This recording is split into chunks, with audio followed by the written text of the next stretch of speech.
It's that time again when you want to reach for those creamy, cheesy, spiced to perfection comfort foods. Hi, I'm Angie, and welcome back to Dinner and a Side.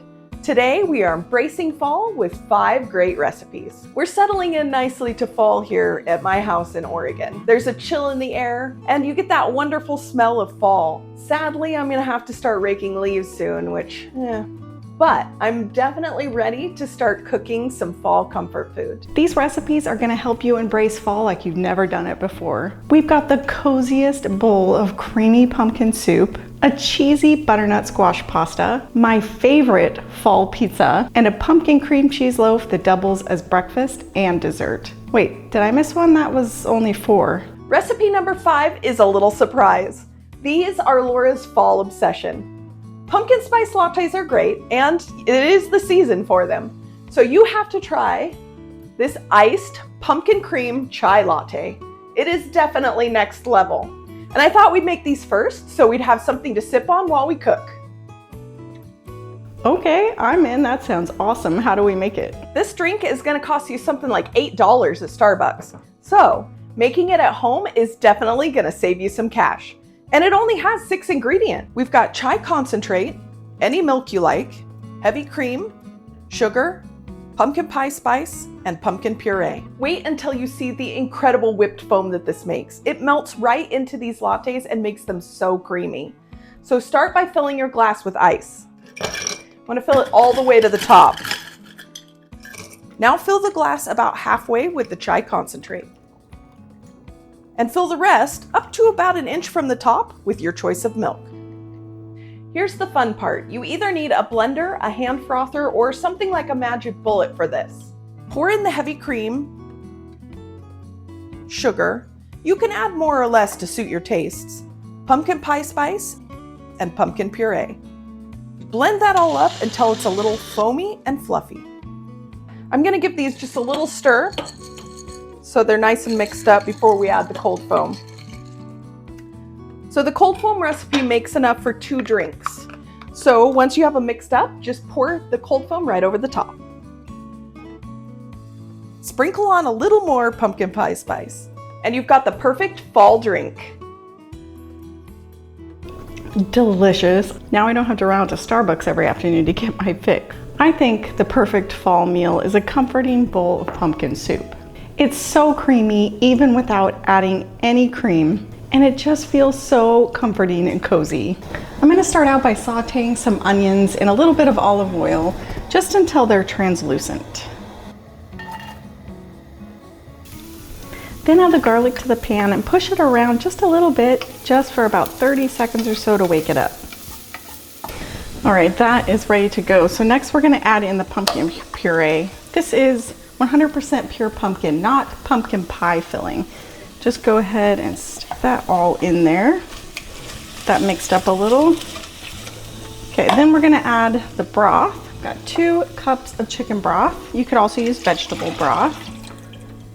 Pour that in, and then we're gonna go in with the salt and pepper, the cumin, and the thyme. Lots of flavor right there. Stir that all up and cover it with a lid. We're gonna let this simmer on low for about 10 minutes to develop the flavors. Now we're gonna puree the soup. This is what gives it that really smooth, velvety consistency.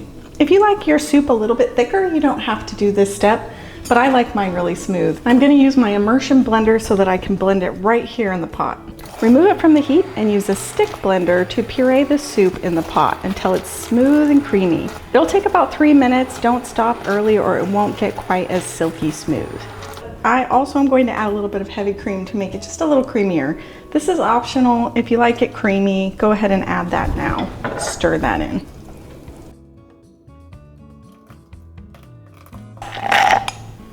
Time for another one. I think you just cannot beat creamy pumpkin soup in the fall. It's so filling and creamy. It's just delicious. A few years ago, while I was visiting Laura while she lived in London, we made this pizza together. It instantly became our favorite fall comfort food. If you like making pizza at home, you have to try this fall variation. Switch up your typical pepperoni. You will not regret it. You can get fancy with it if you want to and make your own homemade crust. Our friend Todd, who runs the website Satisfying Slice, will sometimes bring us his homemade dough, which is amazing. But if you're not feeling fancy or you just don't have the time, just use store-bought dough because it's easy. I'm actually using Safeway dough today. You just have to let it set out and warm up a little bit. Make sure to follow the package directions. This pizza has a white sauce, which we're gonna make from scratch. Don't worry, it's super easy. And it will give you some practice making a roux in case you haven't done that very much. You just need to melt some butter and whisk in the flour. Let that cook for a minute. Then pour in your milk, rosemary, and salt. Whisk quickly to smooth out any lumps.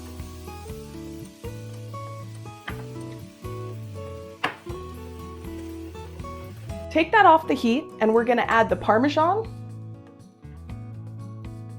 and the lemon juice. Whisk that up really good to get it all combined and melted. All right, once it's all combined, we're gonna set this aside and we're gonna grab another skillet. Use enough dishes already? I knew you were gonna have something to say about all my dishes, but it will be worth it, I promise. Plus, most of these you can just throw in the dishwasher and you're done. Put this over medium heat and add the sausage. Crumble it with your spatula while it's cooking, and when it's nearly cooked through, add the butternut squash and onions to the pan and give it a good stir.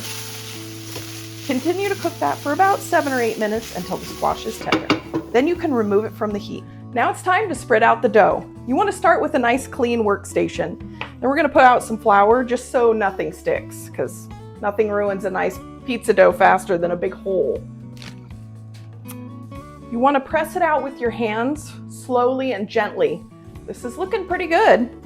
Just keep stretching until it's the size of your pizza pan. You can cook this on a pizza tray or a pizza stone, whatever you have. Now for the fun part, let's build a pizza. We're gonna spread the sauce on. I like a lot of sauce, so I'm probably gonna use it all.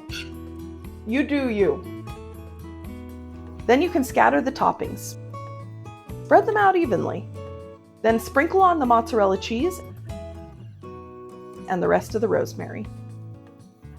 We're gonna bake this in the oven at 450 degrees Fahrenheit for 8 to 10 minutes. Check the crust just to make sure it's cooked through. Then you can take it out. Look at that. Doesn't it look delicious? Let's cut it.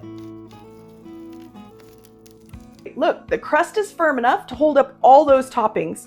There's sausage and butternut squash on every piece. It's really creamy too, thanks to the sauce and the cheese. It's just delicious. I have to admit, I'm really jealous over that pizza. It looks so good. But that's okay, because this creamy butternut squash pasta that I'm about to make is just as tasty. I love this recipe because it's very easy to make and it only requires 8 ingredients, most of which are probably already in your pantry. There are 2 special ingredients that you might not have. One is, of course, the butternut squash. I like to use a whole fresh butternut squash, just like this option, but in the grocery store you can usually get cubed butternut squash if you don't want to do all the work. And the second is the grana padano. You might have heard of this. It is like a Parmesan Reggiano. It's an aged cheese from Italy, but it has a slightly nuttier flavor and it's not quite as aged, so it won't be as salty and has a little bit more ability to melt into things. So get this if you can. If you can't find it, Pecorino Romano or Parmigiano Reggiano will work just fine. Let's start with the butternut squash. This guy just needs to be peeled and cubed. Now you can take a knife and just run it down the side, and that's probably the easiest way to get rid of the peel. But you can also just peel it with a peeler. Just slice it up and then you can cube it. You need about 3 cups or 16 ounces.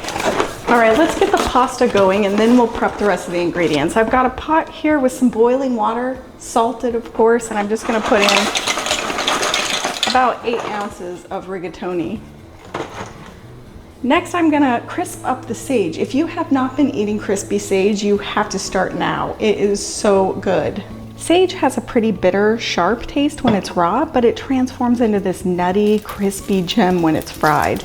You just need some oil in a pan and then flip it over after a little bit so that it gets crispy on both sides. It'll take about 3 minutes. When it's crispy, you can put it on a paper towel to soak up any extra oil. In the same pan, add the remaining olive oil and then saute that butternut squash for about 5 minutes until it's just a little bit tender. Add in the garlic and let that become fragrant. Again, just about 30 seconds is all it needs. Okay, now let's pour in the vegetable stock. And we're just gonna let this sit here and simmer. You can turn it down a little bit if you need to, just so that it's barely at a simmer. And we're gonna leave this for about 10 minutes until the squash becomes fully soft. Now, with your rigatoni, it's ready, so don't forget to capture a little bit of that pasta water before you drain, and then you can drain the pasta. When the squash is done, you're just gonna pour the butternut squash and a little bit of that cooking liquid into the blender. You probably don't need all of the cooking liquid, so keep a little bit back to add in case you need it later. And then we'll just blend this until it's smooth.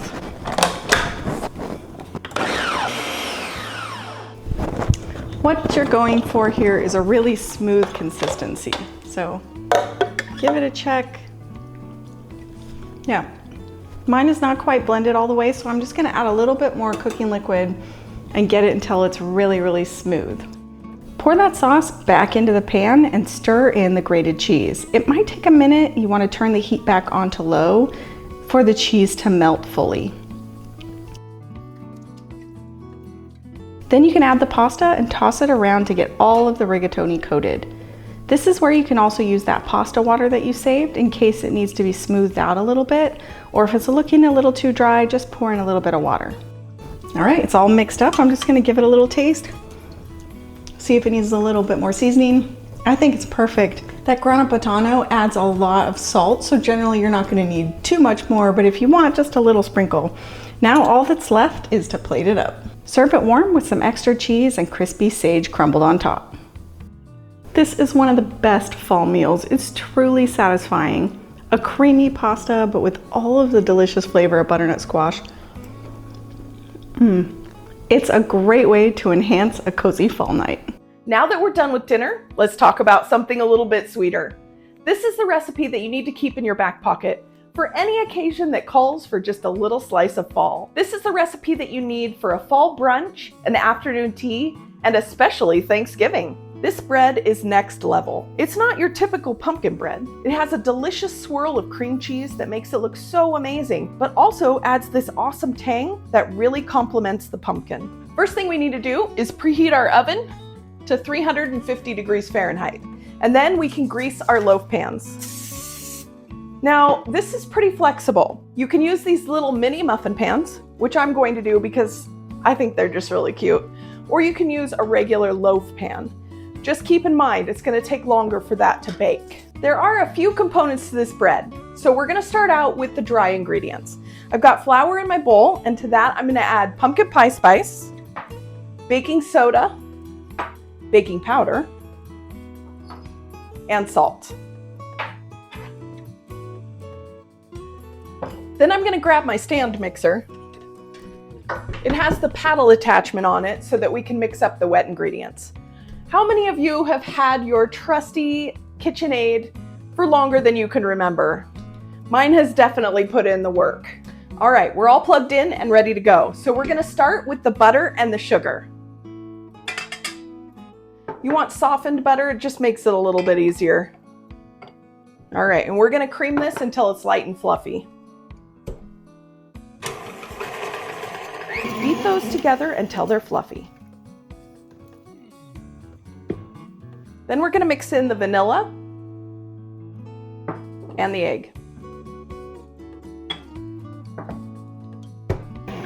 Mix that until it's smooth. Add the pumpkin puree and mix that in. We're getting there.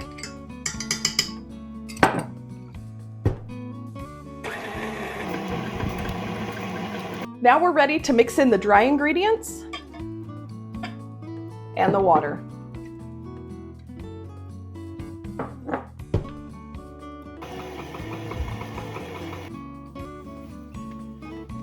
Grab another clean bowl to make the swirl. Auntie, you're doing it again. We already talked about all the dishes. Well, what can I say? Sometimes you just have to do it. In here, you want the cream cheese, but make sure it's softened or it's gonna be a bit of a chore to mix. The sugar, half a beaten egg, and vanilla. Mix that until it's smooth. Now it's time to fill the loaf pans. This is my favorite part. Fill each one with pumpkin batter, using half to 3/4 of the total batter. Add a few spoonfuls of cream cheese filling, then top with the rest of the batter. Grab a chopstick or a skewer and just make some big swirls in there. You don't want to do it too much, just enough to leave some noticeable swirls. Now we're going to bake these little beauties for 25 to 30 minutes until a toothpick comes out clean.